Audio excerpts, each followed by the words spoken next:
Охридските боксери доминантни на државното првенство што се одржа во Штип. Државни прваци освојувачи на златни медали стана Петар Трајчевски, Димитар Ѓорески, Енис Елиу и Жарко Јакимовски.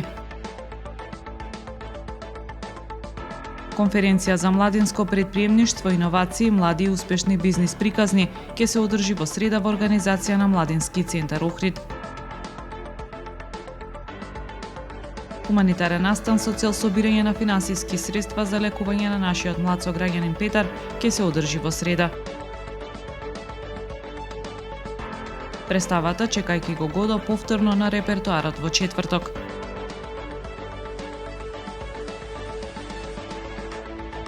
Времето утре облачно со дожд и температура до 8 степени. Следевте 1 минута вести на Охрид Нјуз.